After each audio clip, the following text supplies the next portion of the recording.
Welcome to this video. It is your favorite dark sorcerer here, Angelus, son of Abaddon. And today I'd like to discuss with you predictions, rituals, and studies. I'll start with my studies. Okay. As most of you know, I've been a practicing traditional Satanist for 32 years, spiritual and theistic Satanist as well. Um, and I've been a practicing necromancer for the past 2 to 3 years. I've also gotten into the African Caribbean traditions. So I wanted to kind of update you on where this path has led me. So here it is. When I got into necromancy a couple years back, I started studying the deities. I started studying the currents, and it took me all over the world. Okay. I'm talking Greek, Roman, Egyptian, Middle Eastern, Asian, um, even European, both Eastern and Western traditions.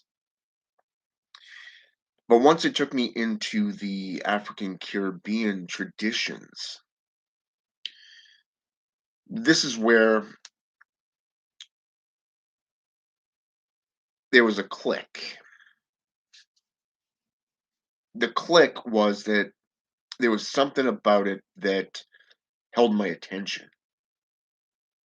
It wasn't just necromantic practices. So I ended up getting back into Palo Mayombe, Santeria. I started delving into Haitian Voodoo, and then I ended up getting into Palo Monte. Okay, Palo Monte is more spiritual in nature. It's like Kimbiza or Brujeria. You know, deals with all kinds of deities and animal spirits and guides. The Loa, when you get into Haitian Voodoo, and from there it took me into Quimbanda, but I couldn't really get into the Quimbanda aspect, and I don't know why, because it is an African Caribbean, practice, it originated in the Congo,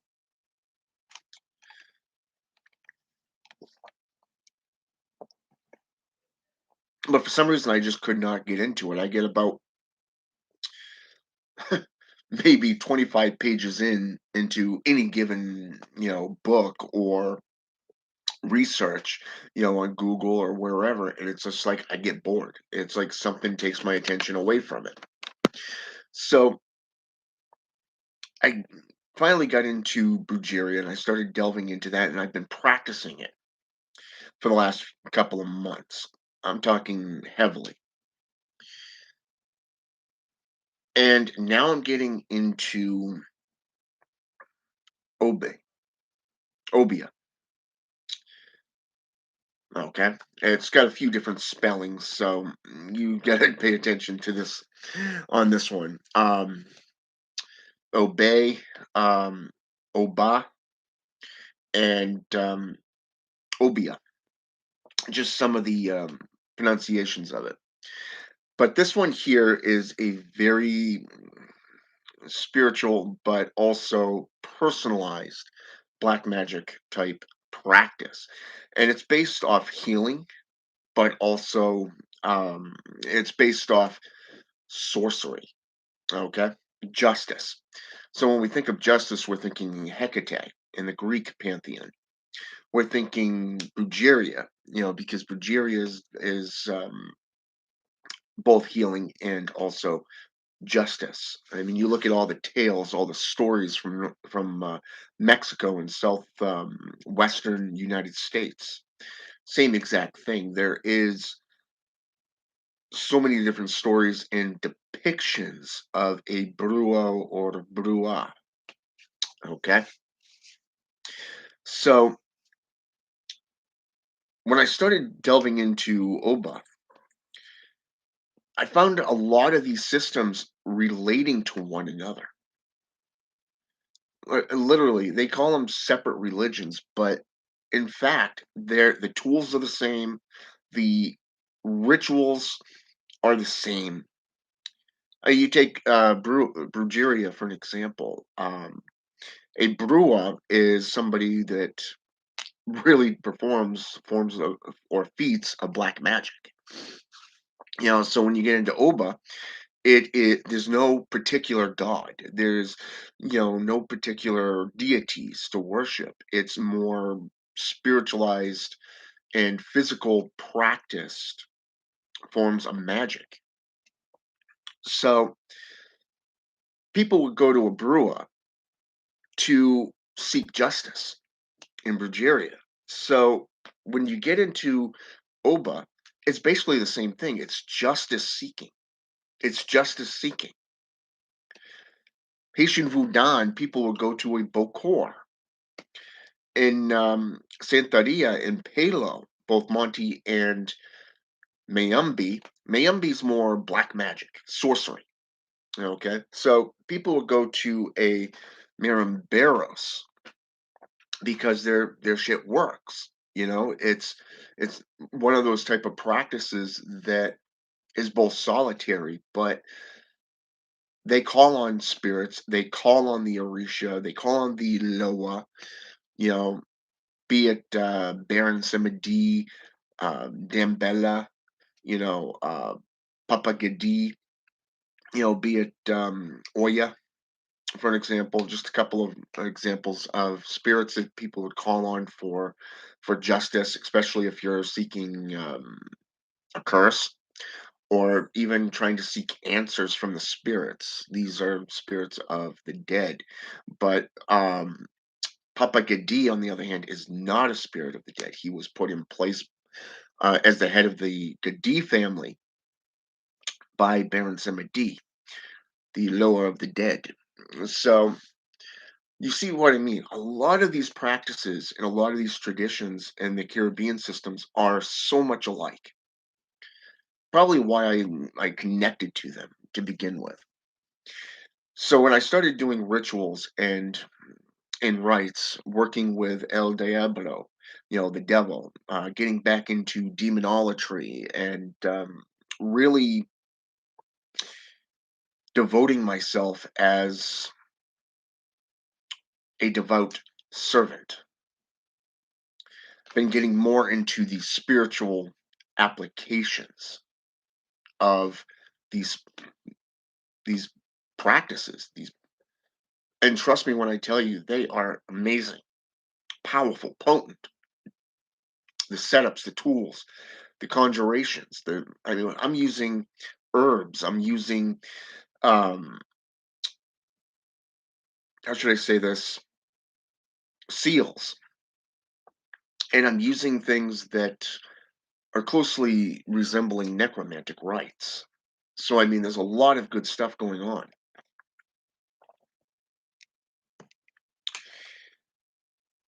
I redid my altar.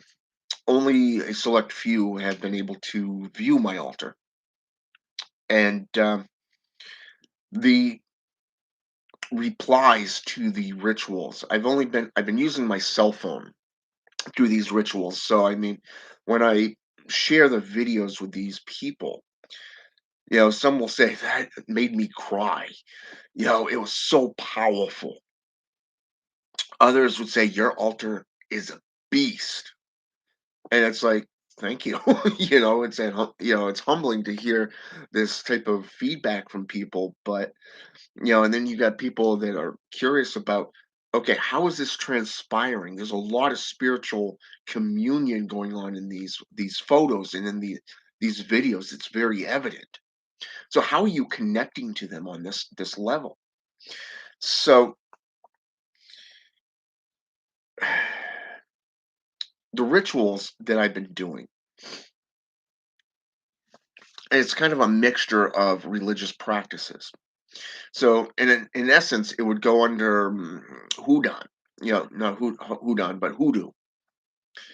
And it's very interesting because hoodoo is a practice that is made up of various different traditions. And it's kind of like crossbreed, if you wish. Very much a crossbreed. So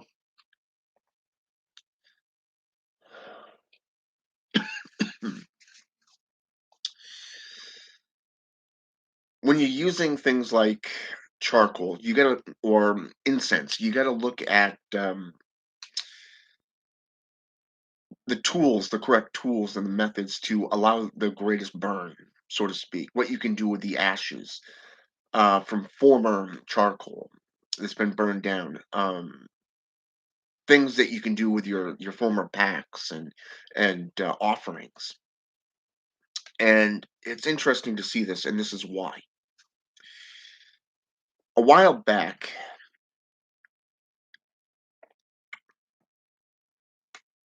I put together earlier this year, I put together a spirit bottle before I rearranged my altar this last time. And the very first ritual I did happened to have been a curse, and I used a debunk box. I started doing this particular rite with this one particular patroness of mine. And I went roughly about a week and a half to 2 weeks working with this spirit, recording everything so I could have a journal, kind of take notes, see what was working and what wasn't, the experimentation aspect. And I had all kinds of candles. I had like 9 candles surrounding me in a circle at first. And I started out with one candle and a scrying mirror. And I just kept adding from there. Every day I would go into my altar room and just add on to it. And by the time it was said and done, I had done the void meditation, was working with the scrying mirror, working with a debunk box. And it was one of those rites that when I was recording, I would scroll up to my main altar. I was working a lot on the floor because of the fact that I didn't want the candle wax going all over my altar. I did not want it to be on the the altar cloth. Okay.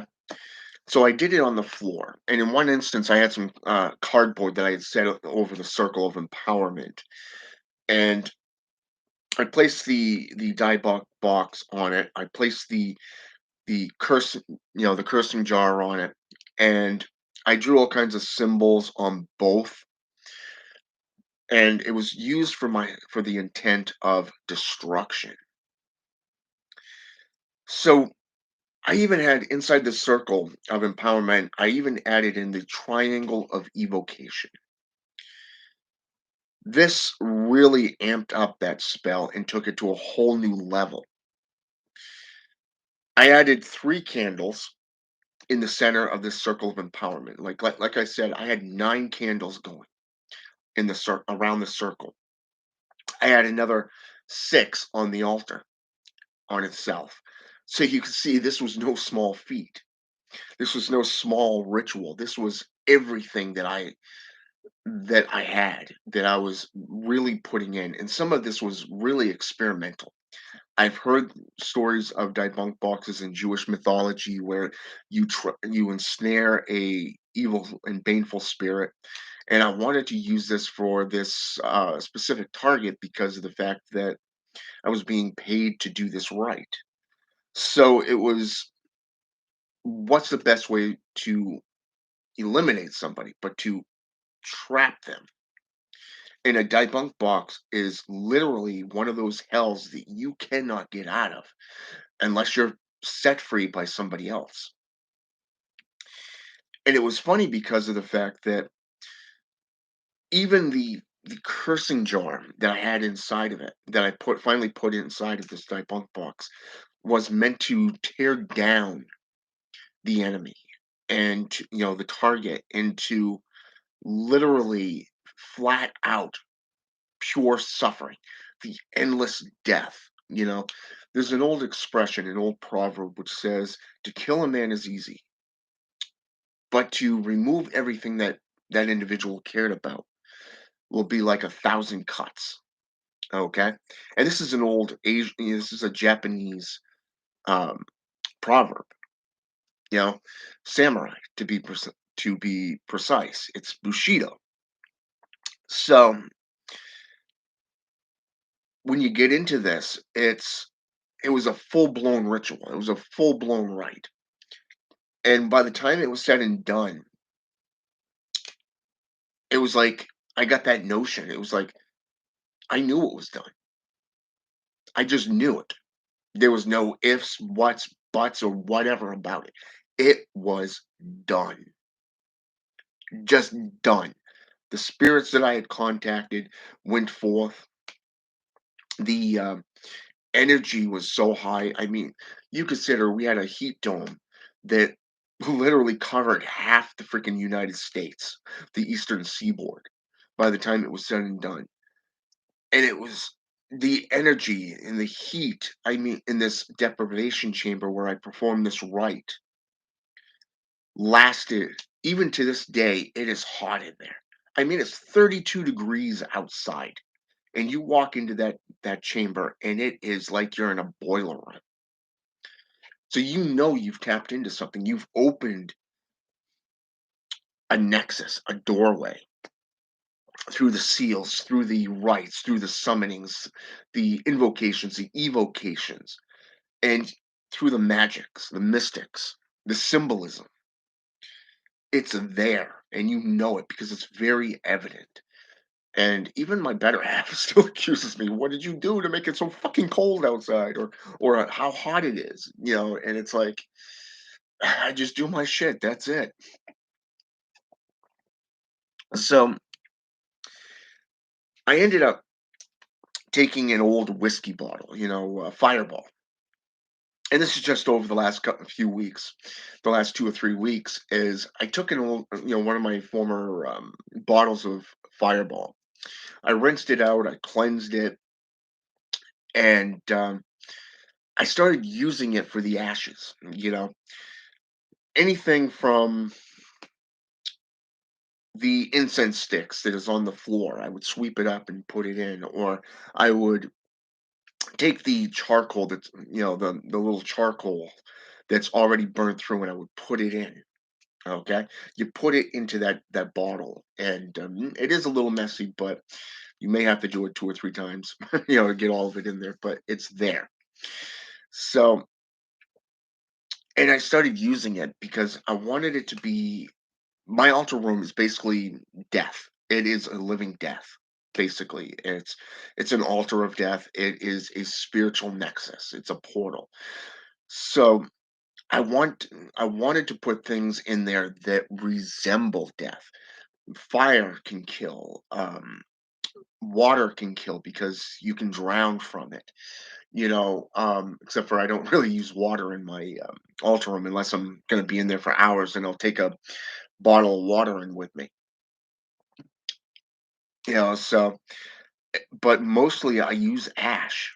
I'm thinking the draconic here. Draconic, the dragons. You know, when they can level with one breath of fire, they level everything to ash in their path just with one breath of fire. So the method here is to make it an altar of death, S- keeping things like bones, animal or bones lying around, bottles of ash, utilizing sulfur. And one of the old alchemical symbol for for sulfur is something that I use. And I also use the alchemy symbol for transfiguration. So, and not just the manifestation and the linking this stuff to this room. It's more of the fact that when you're doing it, you're spreading the herbs around. You're spreading the crushed bones around. You're doing symbols. You're drawing the symbols, the symbolatry, you know, that represent the spirits that you're working with. You're drawing hemomancy, practices. You're incorporating hemomancy practices. You're utilizing these seals as a personal link between you and your spirits that you're working with. So these are rituals and rites that really have been going on over the last 3 months, 4 months even, and it's slowly changing. It's really slowly changing, but it's going so well because I'm taking my time and I'm utilizing thinking things out, you know, recording everything. And some of the videos I've actually put on my YouTube channel, but and you can take a look for yourself. It's not really, how should I say this? It's not really one of those things that you don't see the full picture of what's going on, but you get the gist through the live feed. And a lot of these and what you're seeing and what's transcending right there while it's going on. Sometimes you'll hear me speaking, you'll hear me calling on the spirits, maybe doing a prayer, a chant, maybe my intent, but that's it. But when the spirits come in, and I mean, it's very evident. So by taking my time, I'm doing notes, I'm recording, I'm watching these videos, and I'm seeing, okay, I see something that's going on. Like right now, the back right candle on my altar, for some reason, it's burning. Just it's not normal candle burning. So I got to figure out, okay, is it because of something in that corner that's making this do this, or is it something that it's wrong with the candle itself? Because every so often I've noticed that these candles right on the back right corner, it won't come down through the sides. You know what I'm saying? A normal candle will burn down, okay? The sides will melt. This one doesn't do that. It just stays right in the center and goes down from the top to the bottom. You're not hearing the liquid of the candle wax dripping down like you normally would. No, this is just staying right there on that side. You're just staying inside the center. So I've been doing notes and I've kind of been experimenting with that one corner, trying to figure out what is it. I know I've got a lot of things on that side that, from the serpent to the raven, the prayers, the invocations to these two aspects. You got fire right there, so it could be a flashover or a backdraft type thing where it's sucking the oxygen in that corner. There's all kinds of links that could happen there. And on top of that, it could be the airflow, just in that one little corner, because of the fact that it's a little bit wider. It's a little bit, how should I say, it? Not wider, but kind of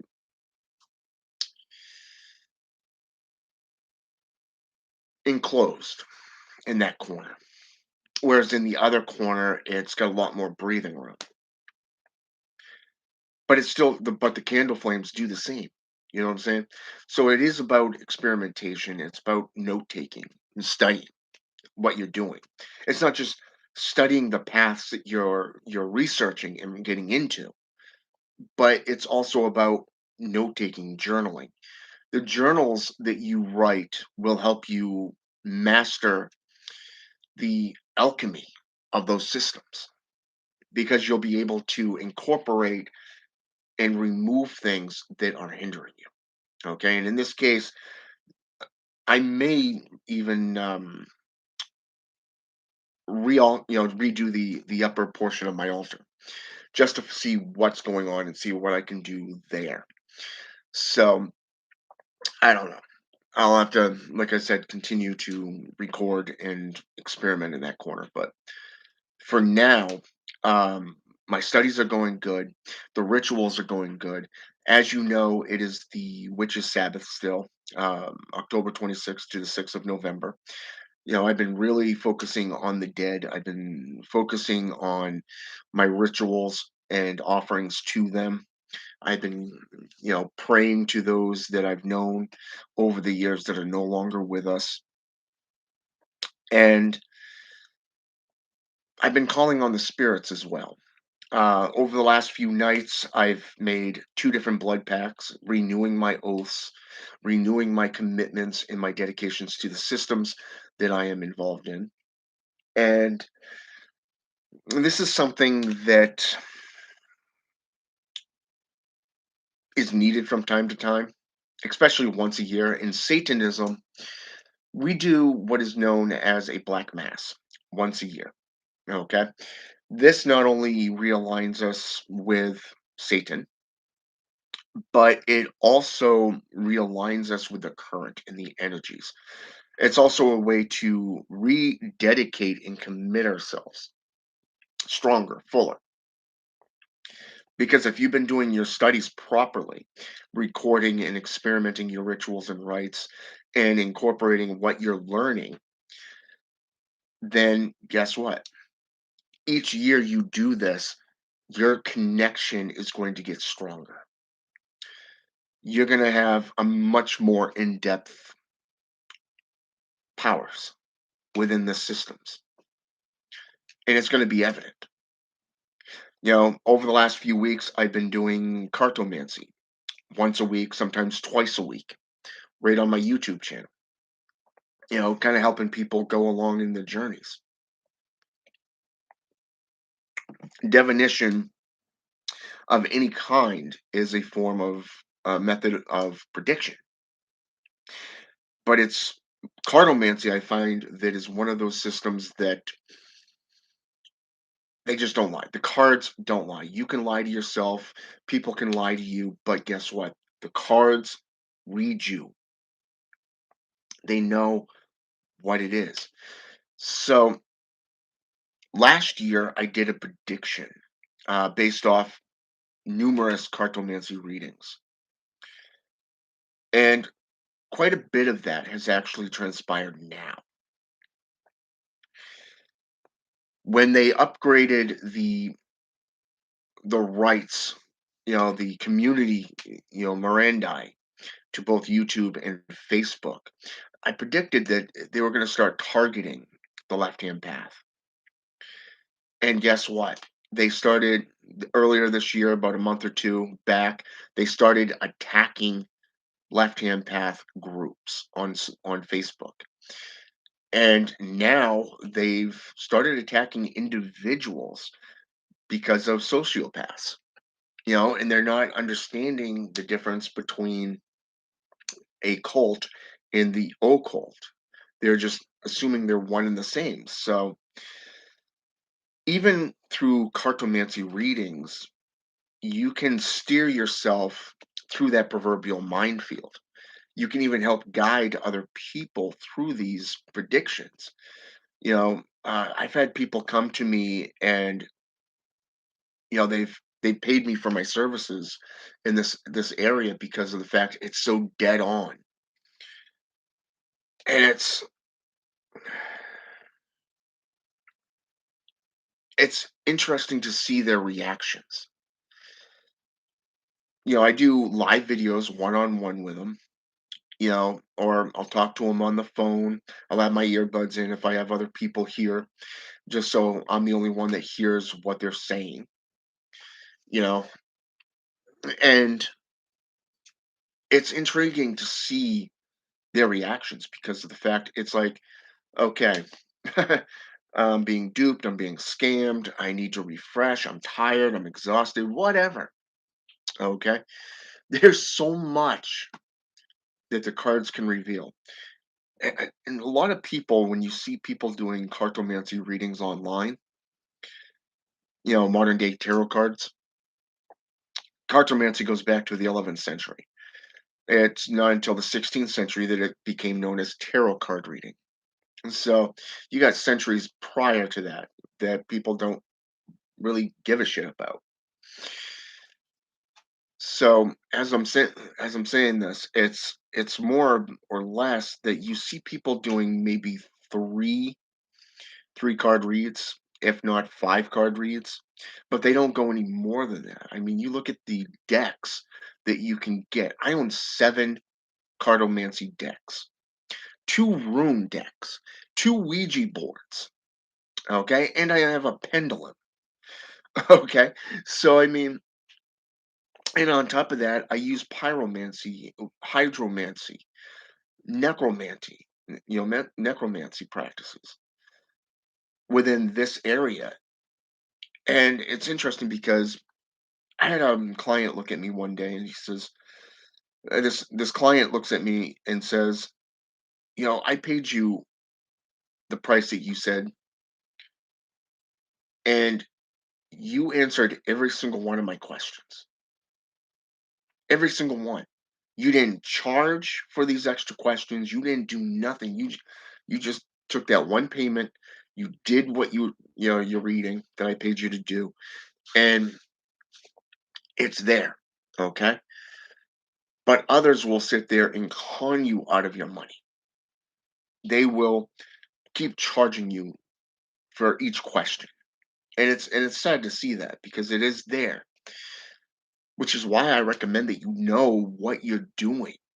You know, you need to know the paths that you work on, not just the systems of magic that you're doing.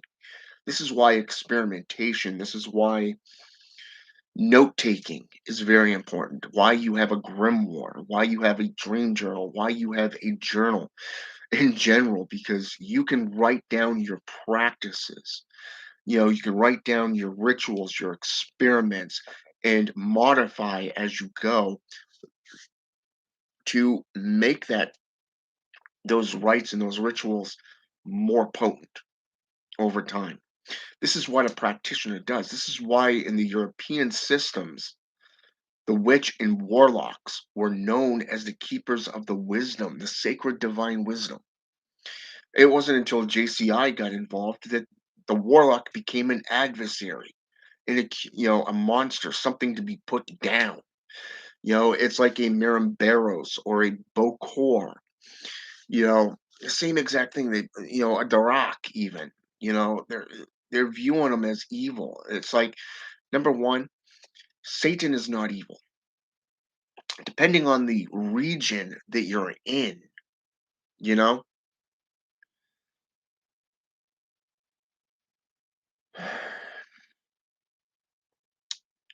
you're gonna see something different. Hebrew, he means the adversary. Islamic, the tempter.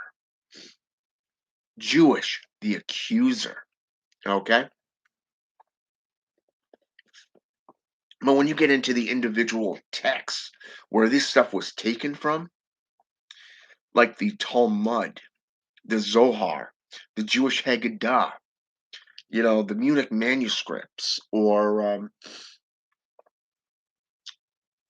the Dead Sea Scrolls, the Scroll of Amrit, you're gonna see where these biblical verses came from. Okay, and you're gonna get the full story. It's like the political texts, the poetical texts. You'll see where Beelzebub was removed and Satan was put on the throne. This is 16th century. Okay, so how could he have been the devil all this time? You get into the 3 books of Enoch, and you see where Azazel was the leader of the tens of tens. He was the one that led the rebellion. communed with human women. So the Bible is a con. The Quran is a con. The Jewish Bible is a con. These systems are made up to ensnare you, okay? To ensnare you. It's damned if you do and damned if you don't. Those who grew up in it, well, it's a belief system. It's my belief system. Yeah, if you want to believe a lie, you know, you sit there and claim that you are an enlightened person, but yet you don't know these systems. I was on the forum just the other day, and somebody, this atheist, came on board and just started depicting and tearing down, you know, Lucifer.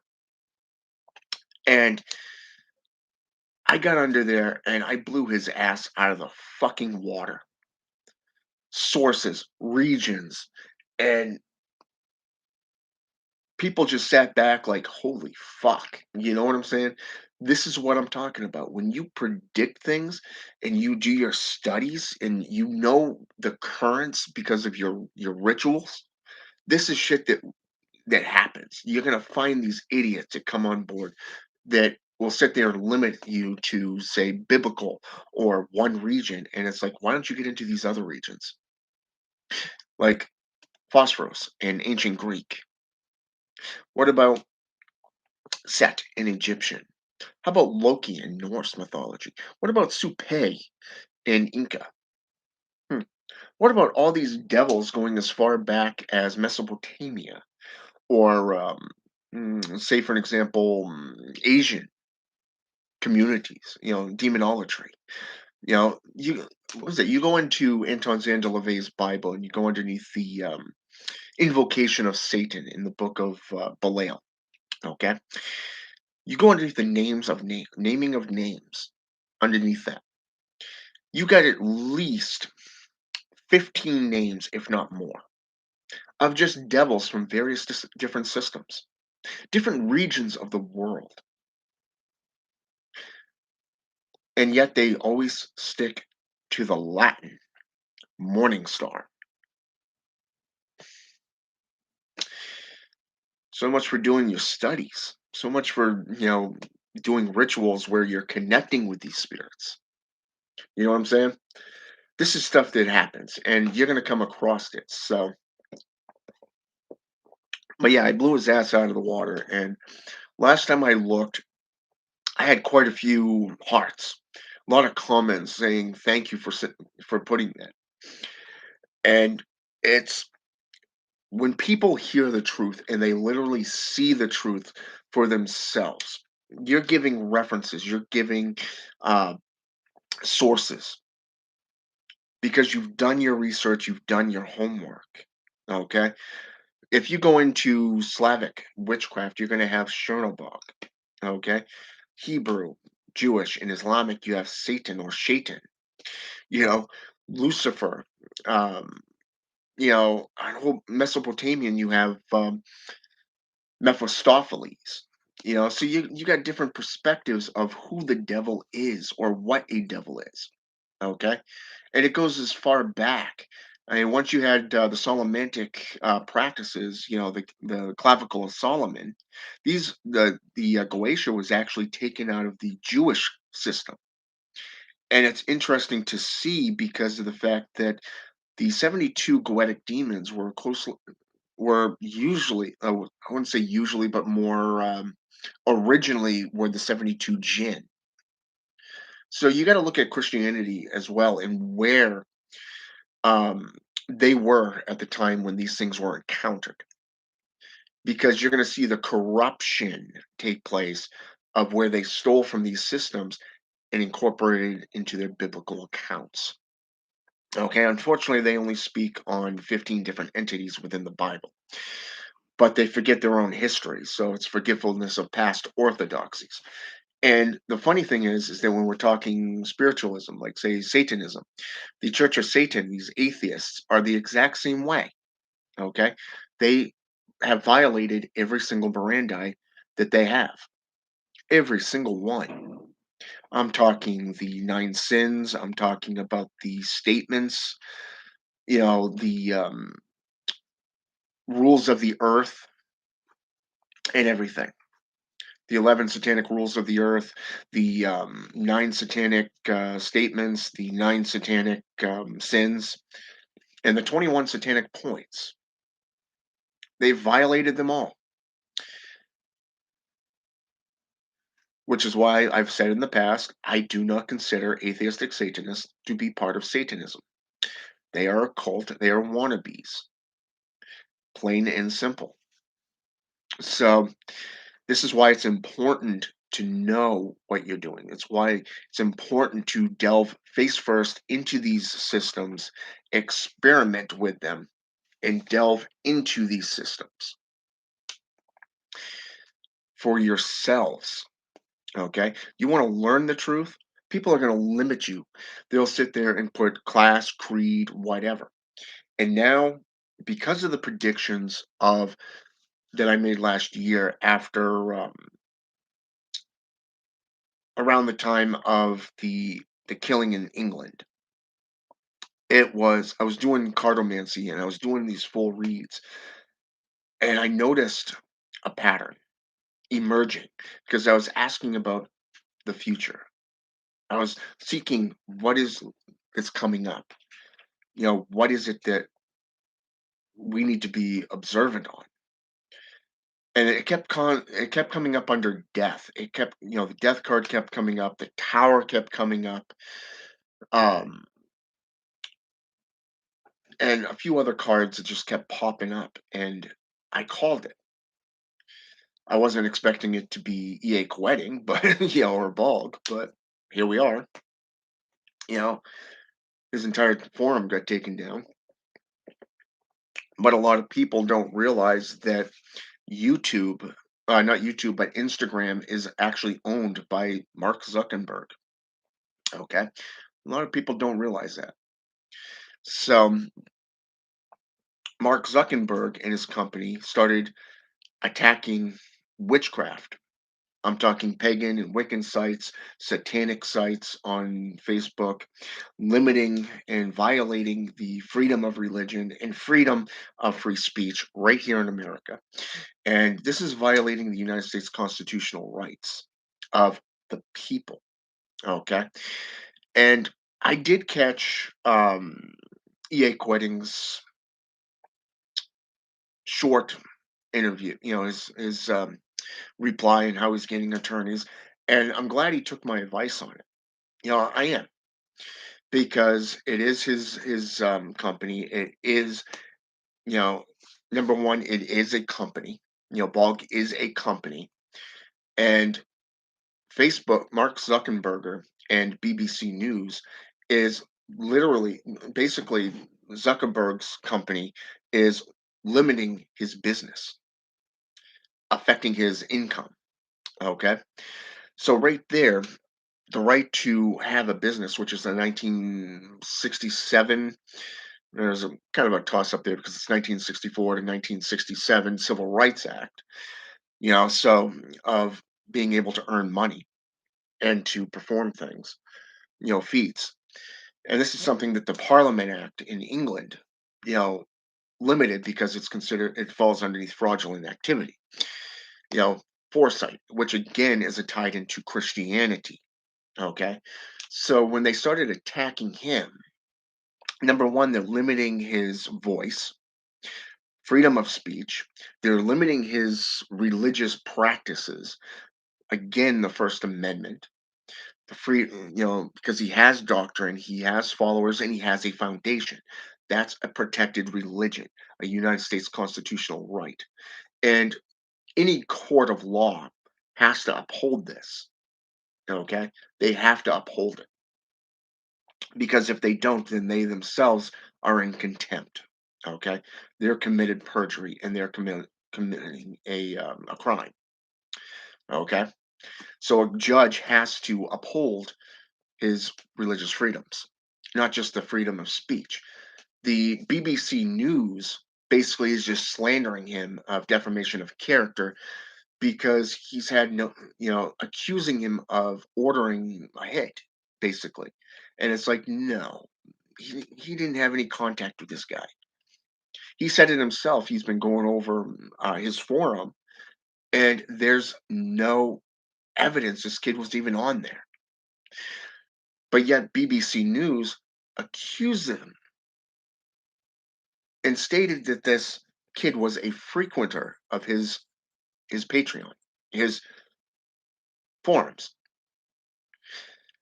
Where's your proof?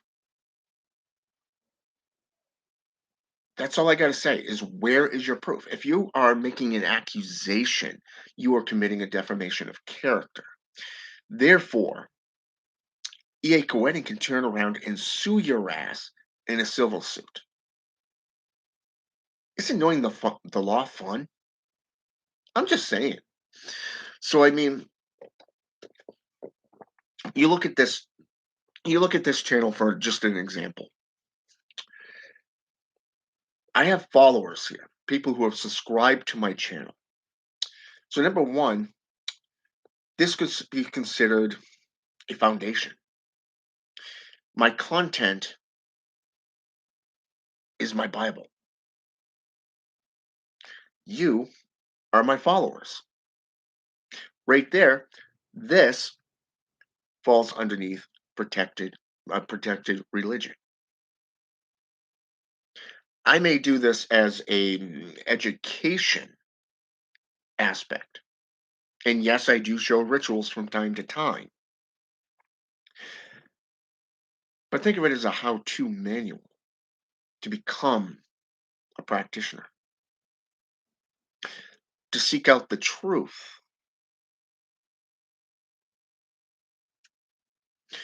His channel is no different. You go to Bophemet X, my brother, friend. I caught his video this morning. It was posted, I think, 11 hours ago, 11, 12 hours ago, or something like that. He made a lot of good pointers, you know, and to be fair, I do see, like him, I do, when I get on social media, I do see a lot of slander. I do see a lot of hate, a lot of drama, but nobody's seeking out truth. Nobody's questioning the validity of this particular instance. Facebook began slandering, limiting. They're they're literally not allowing people. They're taking over people's groups. They're eliminating those that are considered to be a threat to Christianity. And Mark Zuckerberg is a Christian, not just a businessman. And now, as of just a couple of days ago, the US government got involved. Not in bulk. No. Now they're making into law. Now they're making into law the enslavement aspects. Basically meaning you will work. You will work. You will have a job. You will go back to work. You will do this and you will do this because it is now a mandated law. You see what I mean? Now the laws are being made. Does this remind you of the witch trials of the 11th to 14th century? What about the burning times of the 16th century forward? What about the satanic panic? Hmm. In fact, what about the 1939 criminal act, case involving a medium who caught the US government with their britches down because they weren't forthright with coming forth with a ship that went down at sea that was sunk by the Bismarck. Okay? This is all stuff that is in history. Okay? It's part of history. It's already happened.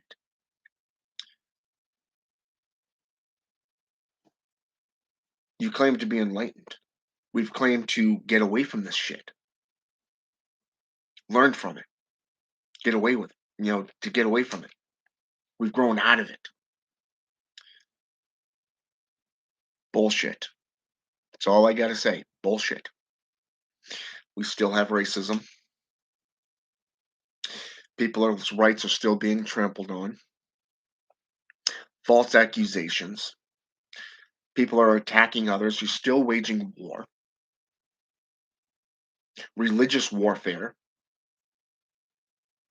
People are losing their lives because you choose to fight. Instead of talk, diplomatic means, which you so colorfully put out there, there's no talking. It's easier to fire a gun or drop a bomb than it is to actually go over and sit down with these people and go, so what's the deal? How can we live in peace? We're not going to submit to you.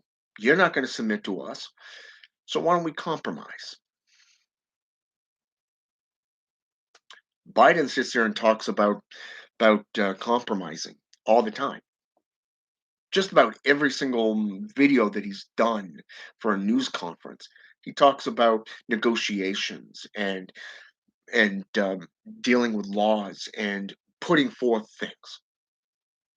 It's ego. He's beating himself on the chest, saying, "Look at me, I'm doing such a good job."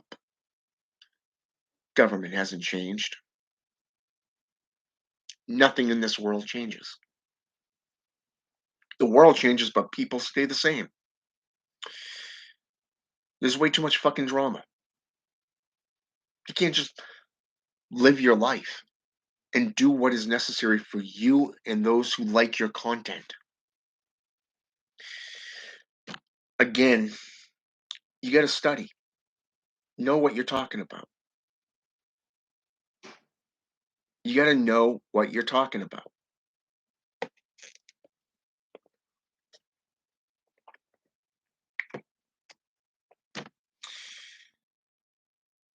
So, all these rituals that I've been doing is seeking the path. A lot of people have been asking me, is it true you've left Facebook? The answer is yes. And so has countless others. This morning there was I got a news thing about now they're having issues in European countries from Facebook because it's a complete drop off of Signal and other applications that deal with well, they claimed it was due to this, your cell phone, okay, and it had something to do with that. So now they're making up excuses of why there's Facebook wasn't working, why this wasn't working. They're dancing around the issues, just like they always have. Predictions through definition is one of the greatest things. It will help you to avoid drama. It will help you see things before they happen, be it through meditation, through pyromantic rituals, scrying, the black scrying mirror. And I've actually, speaking of scrying mirrors, one of the things I'm planning on doing as soon as I get paid tomorrow, this Friday, is I'm going to be buying a mirror, going to be buying some stuff, and I'm going to be making a whole new scrying mirror. Mine kind of, how should I say this? Kind of melted, got a couple holes through it. So I can. That's what happens when you get around a spirit such as Belial. His energy is off the fucking chart. That's all I gotta say there. But yeah, I'm gonna be making a new scrying mirror, and I'm gonna get back to scrying, getting back into divination of various different sorts. And yes, I continuously use my Ouija board when I'm doing rituals and rites. This stuff works, but you want to make sure that you jot down what you see, what you hear. what you feel and what you experience, because this is a formula that you are perfecting.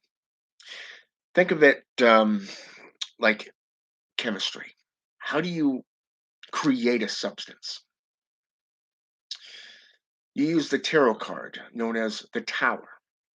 You break it down into its most basic formats, and then you are able to create it into what you need it to be.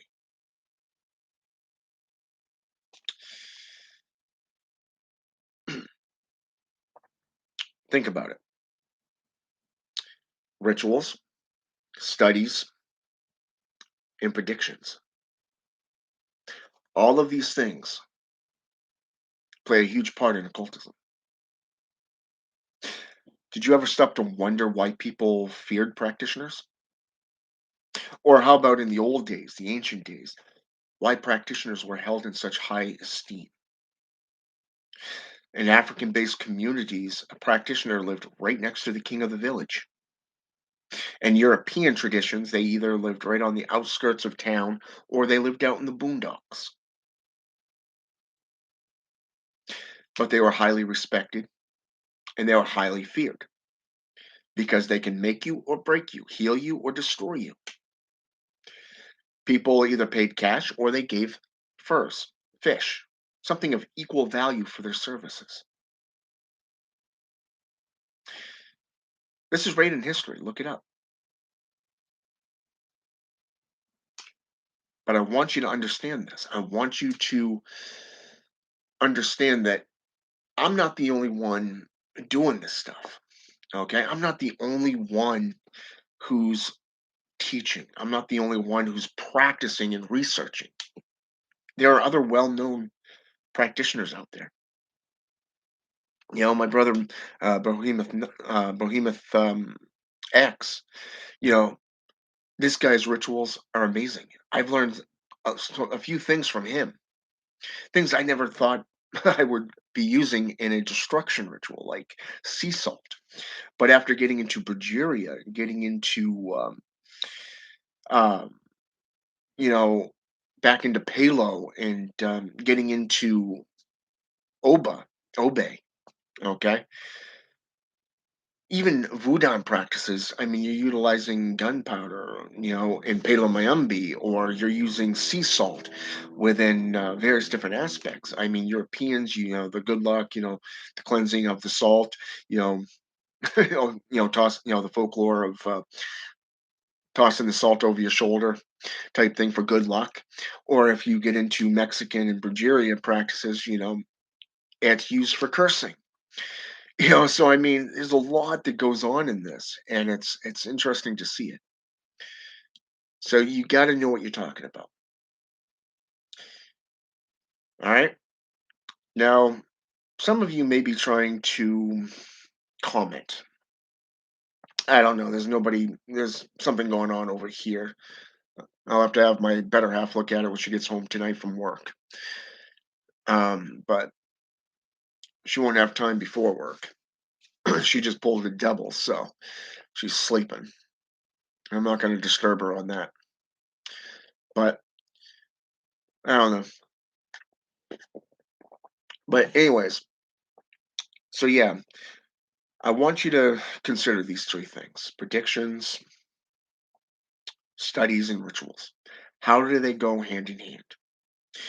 The Catholic Church actually broke down witchcraft as this: witchcraft, necromancy, divination, and possession. Because you work with spirits, right? You work magical elemental rites, correct? You're working with herbalism, correct? Therefore, all these things were associated with witchcraft. And it didn't matter what region they were in. You're considered a heathen. You have no rights. Well, guess what? We live in a time where rights are there. You have legal laws in place to protect you, to protect your way of life. Utilize it. All right.